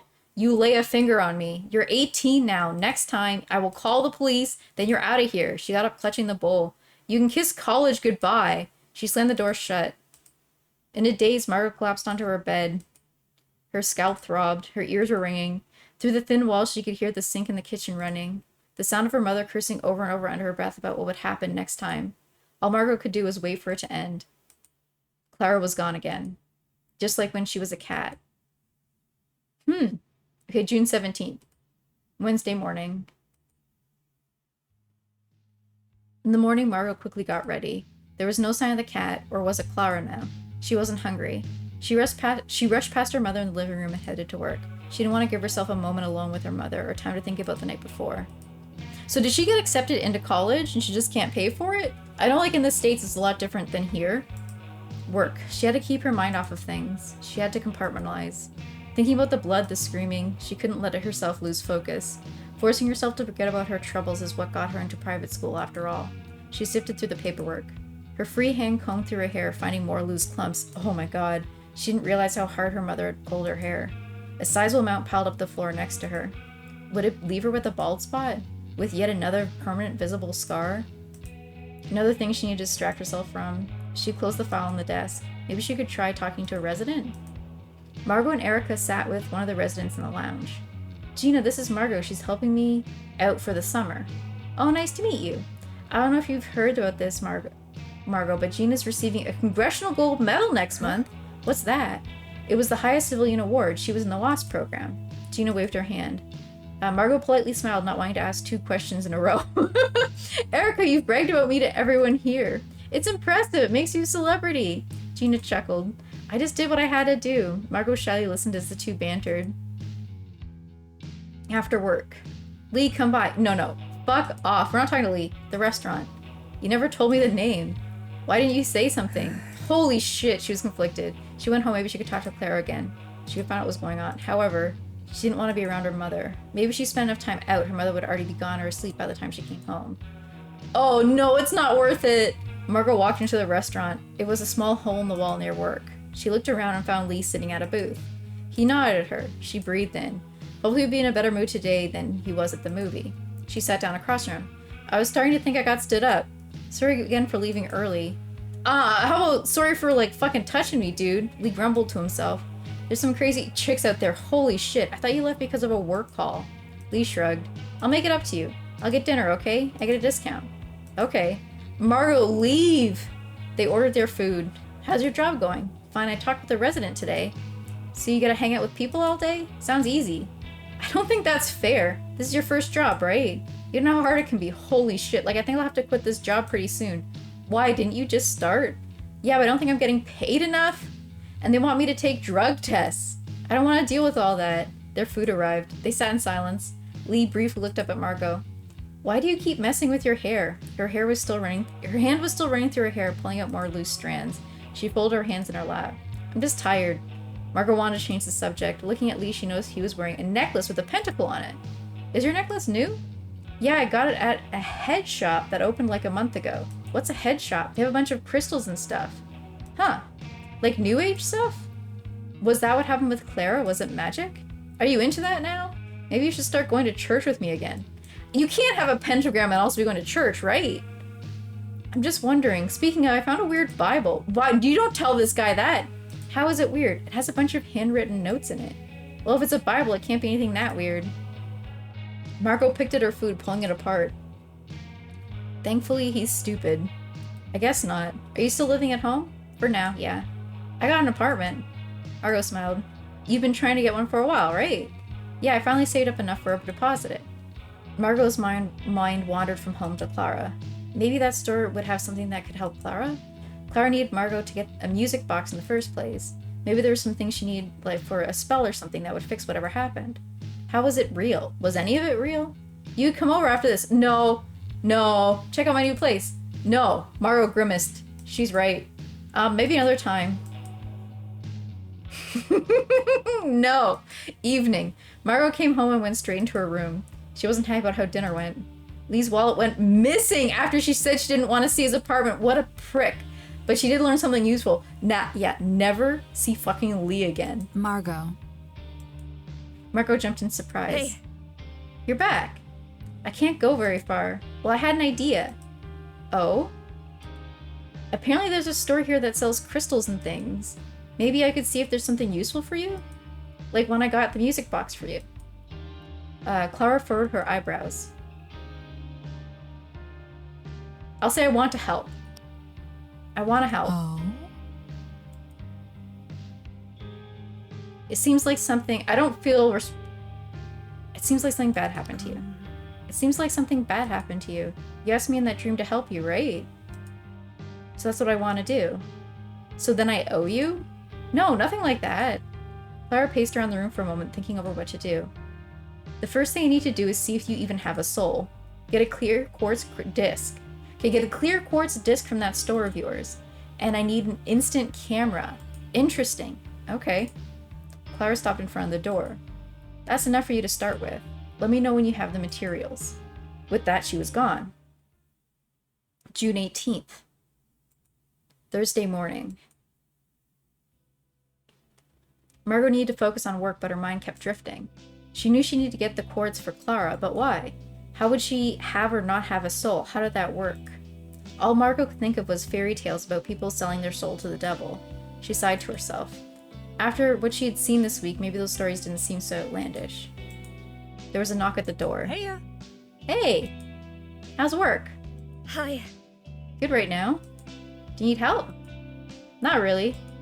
My mom is here for a visit. I thought I'd stop by and see if you're free today. I want to check out downtown. Sure. Yeah. That sounds fun. Beck smiled. Great. I'll see you later then. With that, she left. I'm assuming downtown has the crystal shop. Later, Margot went with Gina in the lounge. Margot, so nice to see you again, though you're rather quiet last time. Sorry. Sorry, I had some questions, but I didn't want to interrupt. What's on your mind? Margot twisted her hair between her fingers. I don't know a lot about the military. What's a WASP? Erica said that was a big accomplishment. Oh, it stands for Women Air Force Service Pilots. Holy shit. We were a group that helped the Air Force during World War II. Oh, wow, what sort of things did you do? Mainly transportation and target practice. Target practice? Yes, I towed the targets for anti-aircraft gun practice. Seriously? That's wild. After talking for a while, Margot checked the time. She had to get ready to head out. Feel free to talk anytime. And so you know, I used to be a teacher. Don't be shy about asking questions next time. Margot smiled. I'll do my best. After work, Margot and Beck met up around the square. There weren't many shops and neither of them recognized any of the stores. I didn't expect so many new places to open. I think it's probably a cycle of stores closing and getting replaced. That's our downtown here. Yeah. It's sad, you know? Everyone I've talked to has said they're looking forward to moving. Even the new mall looked empty. What do you think will happen to this town? I don't know. The weather here is miserable anyway. I'm not surprised people want to leave. Aren't you the one who keeps inviting me to do stuff outside? I can't help it that I like the outdoors. Around the corner, Margot saw a shop with an unusually flashy display. Tapestries and crystals were displayed in the front window. Was this the place that Lee mentioned? A store called Coco Pelli with Buddhist prayer flags in the window? I hate these kinds of places. Yeah, it kind of feels like applying Pascal's wager to everything. It looked like any other generic New Age store. Margot wasn't surprised considering Lee seemed to like the place. But she was disappointed. Maybe the store wouldn't be so helpful after all. She felt too anxious to go in anyway. No, we can't let Clara down! Evening. As shops started to close, it became noticeably quieter outside. They went to a nearby park, chatting at one of the Ramadas. Roll up your jeans. Huh? I want to check something. Beck rolled up her jeans. There was a large scar. Margot complied and rolled up her jeans. Her knee was covered in several small scars. I mentioned it when we were texting. That when we were kids, I wanted to touch knees so we could be blood bonded. And because you thought I was a vampire. Beck laughed. Of course, the most important part. A blood bond. Margot wondered if what she did for Clara would also be considered a blood bond. Aside from granting you immortality, do you think it did anything? Well, oh, Maybe it brought us back together. Is that weird to think? I think it did. Yeah. Maybe it did bring us back together. I haven't thought about it for years. But when my parents brought in mail, I used to ask them if I had a letter from you. I thought maybe one day you'd pop back up. Margot sighed to herself. How did I forget all that stuff? You get older, it's silly kid stuff, you move on. Beck smiled. I thought about you too. Yeah? Mm-hmm. I worried about you. What do you mean? Beck shook her head. It's nothing. While they were on the topic of blood bonds, Margot desperately wanted to talk to Beck about the Clara situation. She wanted anyone to talk to so she could wrap her head around what happened. Hey, I've been meaning to ask you. What's up? Why were you so freaked out by the cat the other day? How do I explain? You know how sometimes dogs have human eyes? Sure. That's what that cat was like. The cat was like a dog with human eyes? Yes, exactly. Okay. Night. Margot came home. In her room, Clara sat neatly on the floor, legs folded under her, looking through her book. She turned to look at Margot. Have anything for me? No. Not yet. I did scope out the store. Margot sat down next to Clara. I don't know if it'll be helpful. Would you want to go with me to check? I want to make sure I get the right thing. Clara shrugged. If you bring my book with you, I can, but... She looked away. I don't feel comfortable being outside in this body. You said no one else can see you, right? Well, it doesn't change how I feel. That's true. I'm still getting used to being human again. How long were you a cat? Clara shook her head. Another time. Okay. Clara turned her attention back to her book. Clara furrowed her brow. Is this magic? The stuff with the music box, your book? Oh, no. That is a far too condensed understanding of what's going on. So what is it? 18 years. 18. Oh, that's how long you were a cat. Yes. Margot was taken aback. Since I was a baby, you're not even born yet. Yes. So how old are you then? Clara seemed to be fully focused on her book again. June 19th. Friday morning. Margot sat with Gina before lunch. Sometimes I get visits from former students. It's lovely seeing them grow up, start families, accomplish some wonderful things. Speaking of that, do you have any plans for Father's Day? Is that out today? It's this upcoming Sunday. It hasn't come up, I guess. Ah, I see. Margot sat quietly for a moment, thinking of a way to change the subject. Oh, I just remembered. Could I ask for a favor? Of course, what is it? Lately I've been learning about things I still want to learn. Lately I've been thinking about things I still want to learn. There's a book that I would like to borrow from the library. Could you see if that's possible? Sure. Margot wrote down the name of the book to pass on to Erica later. After work. Margot stood outside of the shop. She had to get over her shyness. She had to do this. She was responsible for what happened to Clara after all. After taking a deep breath, she stepped inside. Margot glanced around the store. Store owner, let me know if you need help finding anything. Excuse me, the store owner looked exactly how Margot expected. A few bits and bobs of turquoise jewelry, a little sunburnt with a tattoo peeking out from under her shirt.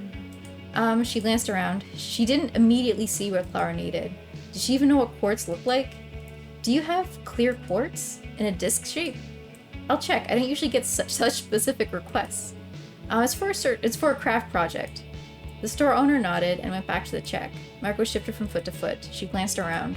There were some teas, some books, and a confusing assortment of international items. What sorts of books were there? Lucky you! She placed the disc on the counter for Margot. Cool. Evening. In her room, Margot glanced down at Clara's book. She had stopped carrying it with her so Clara could have some time alone to study. It could be fine while both her and her mother are at work, right? Margot looked around. No sign of Clara. How was she supposed to get a hold of her? Margot set her bag down on the bed and pulled the quartz out. Clara? Clara? There was a voice behind her. Yes. You have it. Margot turned around. You're here. Clara stepped beside her and picked up the quartz. She held it up, examining the light coming through it. This will do. Do you have a camera? Margot thought for a second. I think my dad had an old instant camera in the shed. Clara walked to the door. Margot felt a jolt of fear. She didn't know when her mother would be home. Are you sure no one else can see you? Yes. What about hearing you? No. They can't hear you talking to me either. How? Clara walked out the door. Clara and Margot carefully looked through the boxes of old art supplies. Huh. She held up a book to Clara. Someone at work mentioned this to me today. Maybe I should read it? Clara briefly glanced over at Margot before continuing to look through the book in front of her. Bardo Thodol, what is it? Margot glanced down at the book in her hand. I don't know, my dad has a bunch of stuff like this. I don't know what that is. Back in Margot's room, Clara disassembled the camera. So your father was an artist? Sort of. She pieced it back together, the quartz serving as a lens. After assessing her work, she pointed the camera at Margot. Smile. Margot glanced up as Clara snapped a picture. The photograph paper popped out. Clara set the picture down on the nightstand to develop. What does the quartz do? Something like spirit photography. Clara picked up the picture and examined it. Margot looked at it over her shoulder. Seems like bad vibes. Seems bad vibes. It had finished developing, but it was strange. Maybe the paper was too old. It had Margot caught in a candid pose. Her face was covered with an unusual flower. It reminded her of the passion flower she saw in the park with Beck. Around her, it looked like the creases in the photo paper were bleeding. In a way, it reminded her of her arms. Clara muttered to herself. Oh, no. She held the photograph back down and went to her book. Margot waited. Why didn't you tell me? What? This is a demon's imprint. What? You don't have a soul after all. That's why it didn't work. Clara turned to Margot. You thought I wouldn't find out? I didn't know. I don't even know what you're talking about. Maybe there's a way to get it back or construct a new one? We need one so I can have a body. Clara looked off into the distance, her voice getting quieter and quieter. If I could find him, he would know what to do. Margot looked at Clara. Should I be worried? Clara snapped her attention back to Margot. Yes. Bodes well. I need to do more research. Take me to the library as soon as you can. Okay, I can do that. In the meanwhile, be very cautious with the book. Margot nodded. I need to make sure you don't die. Oh my god. Otherwise, we both face nothingness. Bad vibes. What was it, June 20th? Saturday morning? Alright, hold on a second. Okay, Saturday morning. Margot woke up feeling sweaty. The air conditioning must have stopped working. She got up and walked past the kitchen to the hallway. She checked the bathroom, but it was in use. Margot returned to her room. She needed a distraction. Last night it was hard for her to fall asleep. She kept thinking about the photograph, the red lines coursing through it. Clara's assertion that she was soulless. Thinking about it all was the same feeling in her chest when she got accepted to the college she wanted. She twisted the fabric at the hem of her shirt. Why was she like this? Why did she want these things to be real? The things Clara told her only made her look forward to what would happen next. She shook her head. She had to stop thinking like that. It wasn't right. This was dangerous. She had to be calculated with her risks. She had to plan ahead. Think about school, think about work. She couldn't be gullible. She realized she hadn't heard from her private school friends in a while. That would be better to focus on. She pulled out her laptop and signed in. There was a group chat with everyone coordinating for 4th of July plans. I'm excited to meet up. Can everyone make it? I don't think I'll be able to make it. Miss you guys. Margot, I miss you. Margot, I miss you. Excited to hear about California soon. One of her friends messaged her individually. Karina, how you been? I hope your family's been alright. Wondering since you've been quiet in the group chat. I've been okay, just busy with work, been slacking on checking my messages. LOL, that's me. There was one more unread message. Helen, wanted to ask again if you know Victor Silva. My mom passed away a few years ago, so I only want closure. I don't want to bother you, let me know if I have the wrong person. Margot stared at her screen. What could she say? At some point, she had to try again to ask her mother. I wouldn't be asking now. Margot checked the bathroom again. This time it was free. She went in. Margot looked at herself in the bathroom mirror. Her hair looked matted from the sweat. She hoped the shower She hopped in the shower and scrubbed away, comparing it to the dorm showers. Here, in the same rusted pliers? Here, the same rusted pliers and large metal pan were still in the bathroom. After all these years, the tub knobs were still broken and the toilet still had to be manually flushed. Brutal. Well, it beat wearing flip-flops in the shower and walking down the dorm hallway in a wet towel. Through the running water, she heard footsteps. They stopped outside the door. The doorknob rattled. Margot didn't think to lock it. You need to finish your shower. I can't. There's still soap. Now! Turn off the water. I can't. I'm not done. Her mother yanked back the shower curtain, startling Margot. Margot leaned against the wall, scrambling to cover herself with her hands. What are you doing? Her mother's expression did not change. I can't afford you running water all day and night. Her mother reached for the handle. Margot reached for it as well, their arms gliding.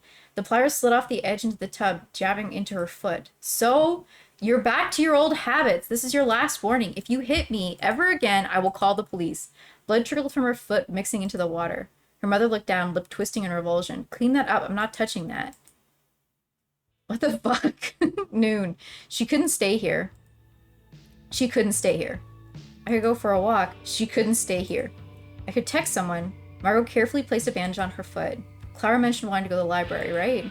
And Beck always seemed happy to see Margot. Who should you talk to? Clara.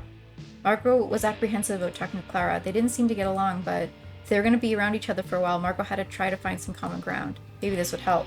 Margot looked around her room. She meekly whispered. Excuse me. What? Margot turned to see Clara seated on her bed, legs crossed.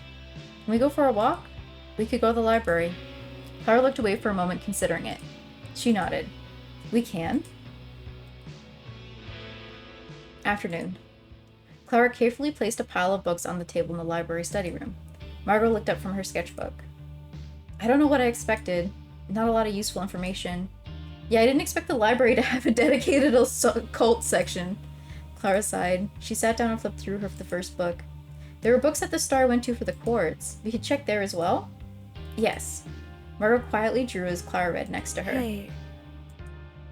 What? What did you mean by nothingness? Well...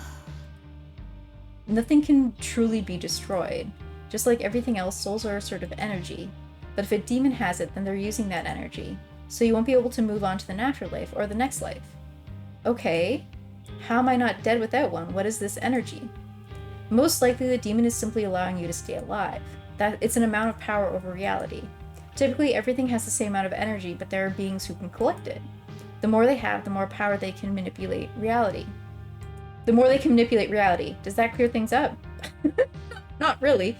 Clara drummed her fingers on the table. What I'm thinking is that either we harvest new energy or get your soul back. But, I have limited experience. Margot rested her chin on her hand. There were so many things she wanted to ask, but was too afraid. Clara hadn't been too forthcoming, and Margot doubted she would open up about how she knew about demons and souls. What were these beings? What was a demon anyway? The devil or a little red ghoul with a pitchfork?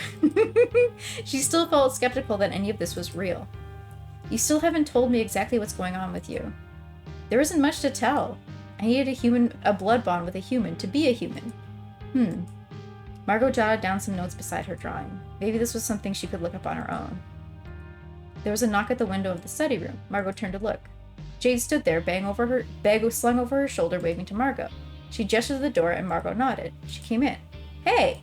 Starting your studying early? Margot looked at the pile of books. Clara continued reading, undisturbed. Jade didn't really seem to notice her. Nah, just reading up on some old stuff for fun.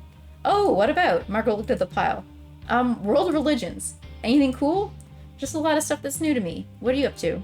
I'm heading back home now, but I was in the piano room. Have you seen it yet? I think they added it last year. That's cool. Yeah, I like having something a little nicer than a keyboard to practice on. Jade checked her phone. Sorry I have to head out so soon. Let's hang out sometime, okay? Sure, see ya. Jade smiled and left. Piano room? Margot turned back to look at Clara. How did Jade not see her? Was she really there? Was Clara even real? I think I need a break anyway. Huh? You play the piano? Yes. Wait, was there a voice line for this? Huh? Yes. Okay. Clara sat down in front of the piano.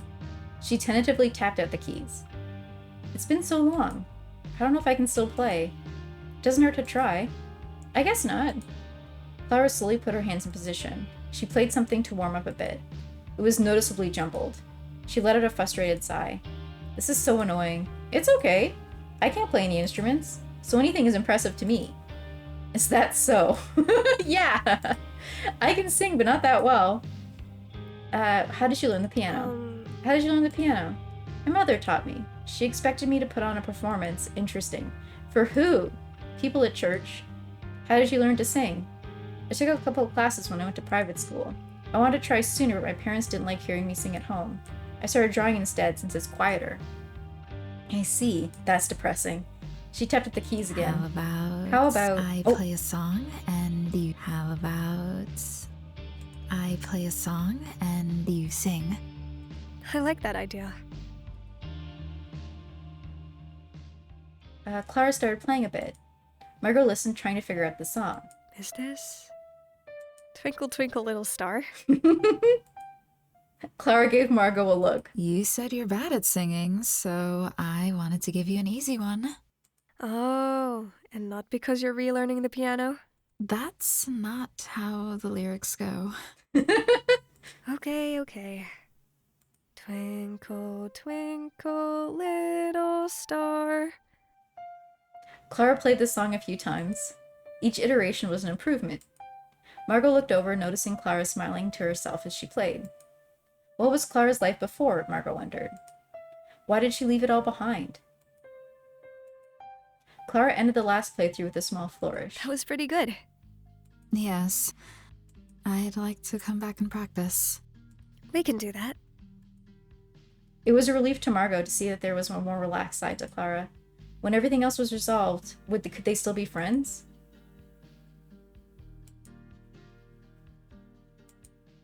Margot closed the door to her room. She let out a sigh of relief. Her mother didn't seem to be around. After a while, Margot laid down. Clara sat at the head of the bed, leaning against the wall. Margot looked up at her face. Hey. You're still here. Usually you disappear by now. Yes? I'm keeping an eye on you. They quietly looked at each other. Asked what Clara's life. I wanted to ask. What was your life like before? Oh. Clara looked away. I think there are things we have in common. Like what? Shitty parents. Your mother reminds me of mine. Except mine was very religious and very preoccupied with my health. Were you sick? No.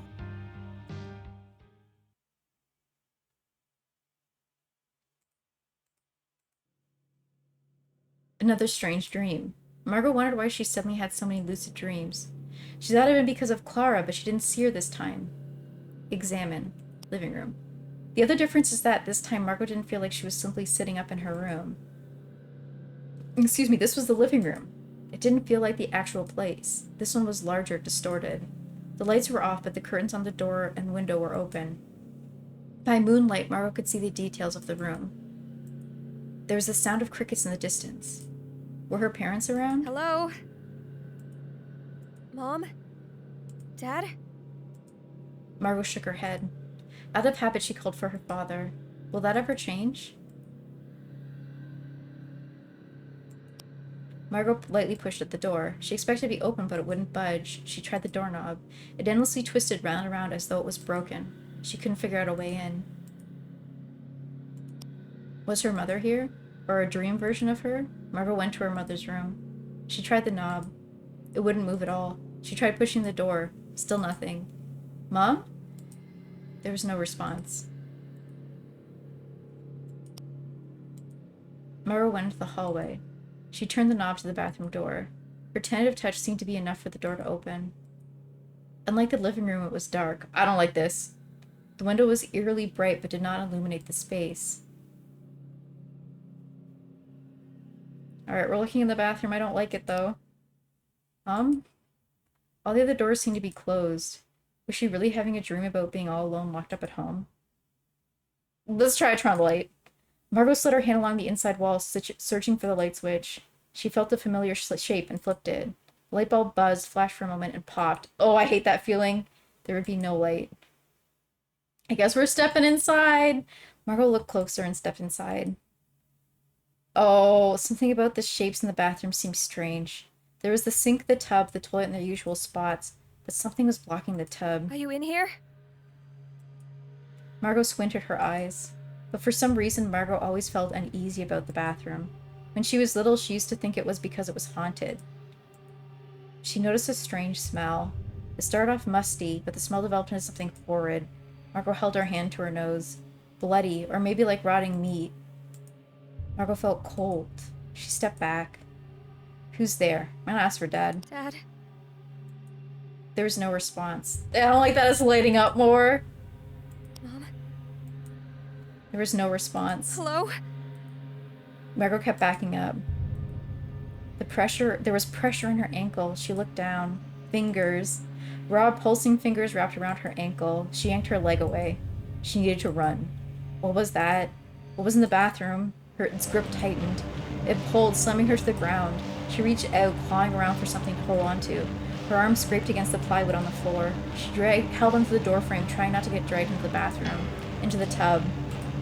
She squeezed her eyes shut. She didn't want to see it. Please. Mom! Dad! Help! Something grabbed her hands. She couldn't maintain her grip on the doorframe. She didn't want to look. To see the thing wrapped around her hands. Her arms were yanked forward hard. She felt the pressure on her ankle release. Margot scrambled to her feet, opening her eyes. She ran to the living room. She could leave through the front door, but now something was at the door. There was a sound behind her, coughing and retching. Margot turned. It was... More people were here. There was a click at the door. Was it the lock? June 21st. Ooh, creepy. We'll do one more day. Sunday early morning. It was still dark outside. Margaret could barely see around the room. There was arguing. She held still, listening. Clara was beside her bed, her arms stiff at her sides, hands balled into tight fists. Margot followed Clara's gaze to her bedroom doorway. Beck? You shouldn't be here. Her voice was a low growl. You shouldn't be able to see me. What are you? What do you want with Margot? Was there a voice line for... What are you? This one? It doesn't look like it. What are you? What do you want with Margot? Clara, How do you know my name? you're that cat from Margot's neighborhood, aren't you? I knew I had a weird feeling that night. I know I had a weird feeling that night. Don't change the subject. Beck shook her head. Clara looked over at Margot. I know you're awake. Margot sat up, focusing on Beck. It felt unreal seeing her standing at the end of her bed. The way the light from outside hit her face made her presence seem that much more ominous. Clara seemed to be blocking Beck from getting too close to Margot. Beck looked past Clara, staring at Margot. I think our blood bond is something more serious. What? Blood bond? You need to leave. Don't get involved. Beck looked at Clara. You would prefer that. To have her isolated, right? She turned back to Margot. Margot. Are you okay here? You keep pulling out loose hair. Asking me to park around the block? You can stay over at my place. We can talk about this more there. I really don't think it's safe for you to stay around this witch and the thing you saw. This witch? Clara scoffed. That thing was a very dangerous ghost. So it wasn't just a nightmare. She had been in danger. I need to help Margot get rid of it. Get out. This is a personal matter. Beck shrugged, her attitude casual. I'll let Margot decide. Margot glanced between them. Her brain was still foggy from waking up, but she trusted Clara. After days, she felt like Clara was starting to open up. Clara would know more about how to protect Margot from her ghost. On the other hand, Beck was an old friend of hers, and she was right. Margot didn't feel safe at home. She did want to escape somewhere normal. But how did Beck know about Clara or her mother pulling out her hair? How did Beck get in her room? I mean, can I bring Clara with me? I'm gonna stay with Clara, but I want you to know I just want to bring Clara with me to Beck's instead. Margot turned to Beck. I want to stay here, and I don't really understand why you're in my room. Alright, just be careful. There's nothing to be careful of. Beck turned and left. There was no sound. Margot shivered. Clara sat on the edge of the bed and let out a sigh of relief. You stayed. Yeah. Yeah, of course. You know about this stuff, right? Besides, something felt off about Beck, such as showing up in the middle of the night. Well, yeah, but also the way she was acting. She mentioned a blood bond. Is that something you know about? Yeah. When we were kids, we both skinned our knees and decided to press them together. But it's just a little kid thing. I see. I wonder... What is it? Maybe there's something unique about having a blood bond with you. Morning. When Margot woke up, Clara was still seated on the bed next to her. Her book was in her lap. You're awake. Yeah. Were you waiting? It's fine. Can we go somewhere else again? She didn't feel safe at home. Of course. Noon. The ghost in your dream, what did it look like to you? Well, It was really thin but bloated. But I think the thing that stood out the most to me was the smell. Smell? It was like sewage. I see. Has there been anything else strange happening in town? Excuse me, like what? Anything with trash, graves, something like that. Margot thought about it. There was her mother was watching something about that on the news the other day. well, I guess so. There have been grave robberies. This could be good news for us. You could collect this ghost soul. what? What? We'll get to that. For now, we need to figure out how to reliably see the ghost. What will happen if I can get a soul? I'll have a body and you won't be at the mercy of a demon. She was still skeptical. So what should we do? I don't know about stealing someone else's soul. Seems kind of like bad vibes, but I'm unsure. I need to figure out how to induce a lucid dream. Then we can figure out what the ghost wants. Evening. Margot lay in her bed. Clara wasn't sure what to do. Should she be afraid to fall asleep? Margot checked her phone, trying to find distraction. Is everything okay? Yeah, it's fine. Margot set her phone down. She had never been afraid of Beck, but Margot kept trying to remember last night. How and why was Beck in her room? She didn't remember how Beck entered or left. Her head ached trying to piece it together. The more she tried, the more it seemed to slip away. Clara? What? Why do you not like Beck? I have a bad feeling about her. Like what? She knew my name. Yeah. Did you tell her about me? No, not at all. Margaret remembered one thing Beck said. Why did she say you're trying to isolate me? Clara shook her head. I don't know. I can only guess she's projecting. Clara sat on the side of the bed. By the way, Thank you. I wanted to thank you. For what? For cooperating. Clara looked away. And for yesterday. Your singing is nice. Maybe with Clara being nearby, that could keep her safe. Alright, we'll take a break here. This is so good. I'm really excited. I'm really excited. It might be a little while before I get another video up for it, but we will get to it. And I'll definitely have a video up in October for it. This is gonna be great. I really appreciate it. This is so good.